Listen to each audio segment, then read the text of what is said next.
Olá, estamos em mais um JBR News, direto de Brasília, nesta terça-feira, dia 23 de fevereiro, para levar até você o principal fato do dia da capital federal. Eu, Alexandre Jardim, junto com Rodolfo Lago e Estevão Damásio, hoje vamos trazer para a sua informação um assunto que tem um viés político e econômico. Mas, afinal de contas, como a política e a economia estão entrelaçadas, vamos tratar deste assunto que se chama Paulo Guedes. O ministro da Economia está aí no momento, digamos, um pouco crítico diante das últimas decisões do governo federal ao qual ele pertence. Vamos ouvir então Rodolfo Lago, porque, Rodolfo, ao que tudo indica, Paulo Guedes deu um prazo aí de 30 dias, mais ou menos. A gente sabe que na política nada é tão firme desta maneira, mas ele colocou para a sua equipe interna que nos próximos 30 dias ele gostaria de ver 3 assuntos, pelo menos, se não concluídos, iniciados e tramitando. Um deles, esse já está muito perto de ser votado, que é a PEC emergencial. O segundo é o início da reforma tributária, o primeiro no Senado, o segundo na Câmara. E o terceiro assunto são as privatizações, iniciando aí pelos Correios e Eletrobras, ou de repente começando e aí ficando. Vamos lá, Rodolfo Lago, está contigo. É. Alexandre, você também está nessa vida aí há muitos anos, Estevão também vai certamente lembrar aí de um político sertanejo do passado, Paes de Andrade, né, cearense, que dizia que a grande qualidade dele é que ele era um cactus, né, resistia a tudo. Bom, acho que a gente tem agora um cactus carioca, né? Com formação na Universidade de Chicago, né? Que é o Paulo Guedes, porque o que as pessoas estão dizendo no mercado nos últimos dias, Alexandre Estevam, é que a grande qualidade do Paulo Guedes está sendo a resistência, resistir a tudo isso, né? Essa tremenda resiliência aí a todas as coisas, porque a Thaís Oyama, né, colunista do UOL, né, ela conta hoje numa coluna dela lá no site, no UOL, que o Paulo Guedes disse aí para alguns empresários em São Paulo que ele é hoje o pau da barraca. Ou seja, se ele não é mais capaz de conseguir aprovar a agenda liberal, ele é o esteio, o pau da barraca, que impede que a agenda liberal desabe, né? Eu não sei se isso daí é tudo com o que o empresariado sonhava, mas, enfim, é melhor do que nada a essa altura, né? Então, ele está vendendo muito essa ideia, né, de que ele é ali o esteio, pelo menos até a próxima eleição, da não derrubada total da agenda liberal, né? E ele, de fato, está condicionando aí a possibilidade de ficar a possibilidade de aprovação ainda de determinadas coisas as quais ele acredita que consiga, né? Então, você tem aí essa PEC do Pacto Federativo, a PEC emergencial, que é a garantia fiscal, né, para poder dar o auxílio, criar todas essas coisas que ele espera que a tramitação se inicie essa semana, né? Ele espera que siga a agenda de privatizações, nós temos aí em curso algumas possibilidades, né, na Eletrobras, enfim, que ele espera que se sinalize de uma forma concreta aí para dar a esse mercado essa sinalização. E aí, enfim, vamos ver se essas coisas avançam, né?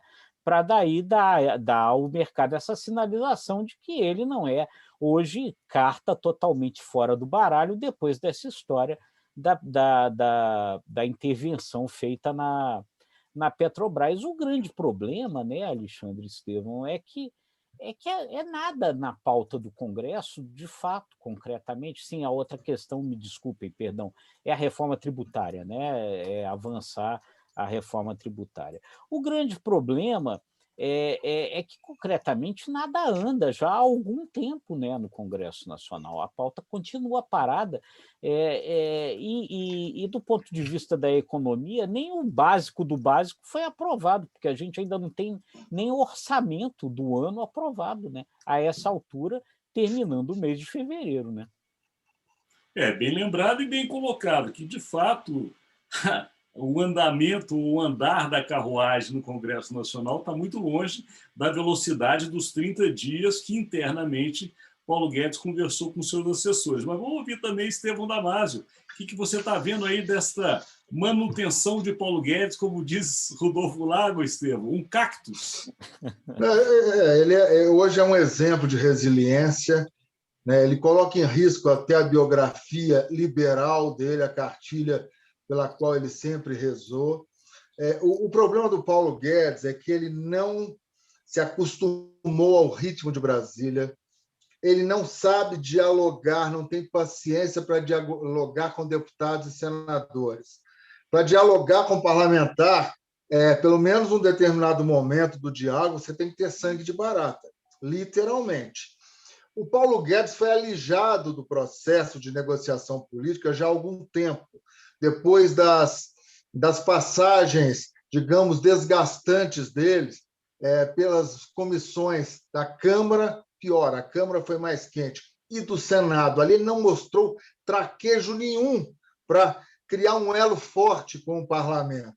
O Paulo Guedes depende muito do Congresso Nacional, né? Eu vislumbro que agora há um terreno mais fértil para que ele reassuma, né, essas articulações, pelo menos visando a aprovação do pacote econômico, do orçamento, né, da PEC emergencial, né, consiga o aval pelo menos da grande parte dos parlamentares para a privatização dos Correios, da Eletrobras, e, principalmente, consiga dar início, startar o processo de reforma tributária, né? Antes da gente começar a gravar, o Jardim lembrou bem, já está maduro, mesmo porque ninguém é tolo de acreditar que, depois de décadas tentando, nesse ano difícil, nós vamos aprovar uma reforma tributária profunda, que vai levar à justiça tributária e social. Não vamos. Nós vamos aprovar a reforma tributária possível, assim como aconteceu com a reforma da Previdência Social.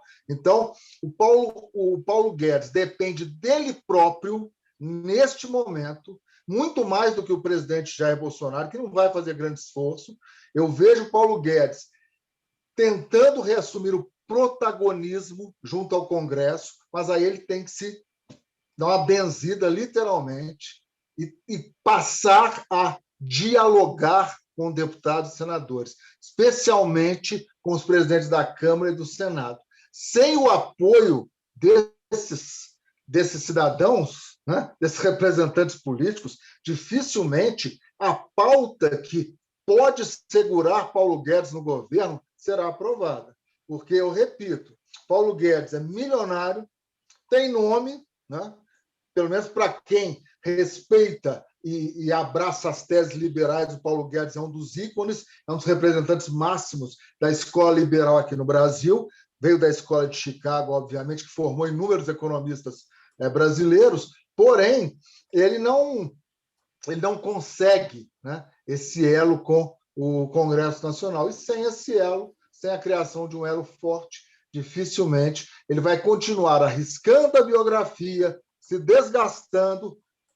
Não precisa. É a vaidade de um economista que quer legitimamente mudar o Brasil do ponto de vista dele, que ele acha importante, que ele acha estratégico. Nós temos que respeitar.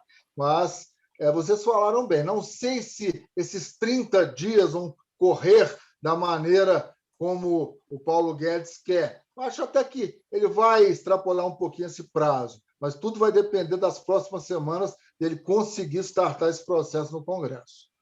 De fato, Estevão, você falou muito bem, até porque, para Paulo Guedes, deixar o governo não é ruim, não. Ex-ministro da Economia ou da Fazenda sempre é bem posicionado pelo mercado, ainda mais com o currículo dele. Vai ficar complicado para o presidente. Tem gente que diz que é o melhor emprego do mundo, né? Ex-ministro da Fazenda.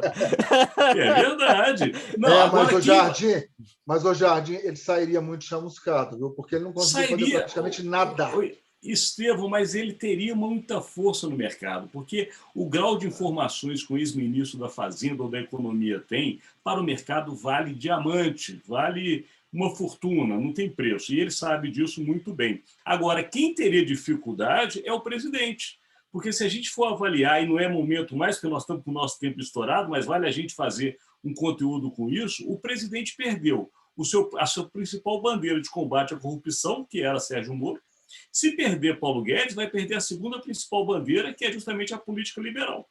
E vai ficar com o que para apresentar em 2022? Então, hoje, perde mais, na minha avaliação pessoal, o presidente com a saída de Paulo Guedes do que o próprio Paulo Guedes. Mas vamos acompanhar para ver. Vamos voltar agora a Rodolfo Lago. Sua aposta de hoje, Rodolfo. Olha, estou acompanhando muito a questão aí das vacinas, a continuação agora desse capítulo importante para a sociedade brasileira, né? A Anvisa liberou a vacina da Pfizer e ela é importante porque ela não tem aprovação somente emergencial, ela tem aprovação total, é a primeira que tem aprovação total, só que não compramos a vacina da Pfizer, né? Então isso é um grande problema, né? A Coronavac, o laboratório, o Butantan, está prometendo entregar 3,2 milhões de doses essa semana. A gente precisa avançar, né? Porque algumas cidades, inclusive, tiveram que parar os programas de imunização. Então, esse é o grande nó nesse momento. Enquanto a gente não imunizar a população, nós não vamos sair da crise. Não há como sair da crise sem vacinação. Da aposta de Rodolfo para a aposta de Estevão Damasio. Daniel Silveira e Flor de Lis. Estou muito curioso com relação aos processos que devem tramitar no Conselho de Ética. Perfeito. E a minha aposta vai em cima do tema de hoje. É que o Senado fará reuniões de líderes nesta tarde de terça-feira para justamente preparar a votação da famosa PEC emergencial. Essa pressão de Paulo Guedes, pelo menos no caso do Senado, fez a casa se movimentar. A minha aposta de hoje que de fato entrará em votação amanhã no Senado Federal, a famosa PEC que Paulo Guedes tanto quer. E chegamos ao final do JBR News. Lembrando a vocês que este conteúdo é feito em parceria pelo Grupo Imagem e Credibilidade e Jornal de Brasília e está sempre disponível no site do nosso parceiro, jornaldebrasilia.com.br. O nosso site, por enquanto, está passando por uma reforma. Daqui a pouco você pode ir lá, mas esses dias não é bom dar uma olhada, porque, afinal de contas, estamos melhorando para ficar melhor para você. Fora isso, tem as redes sociais e o Spotify. Até amanhã, meus amigos. Tchau, gente. Um abraço. Tchau, pessoal. Até amanhã.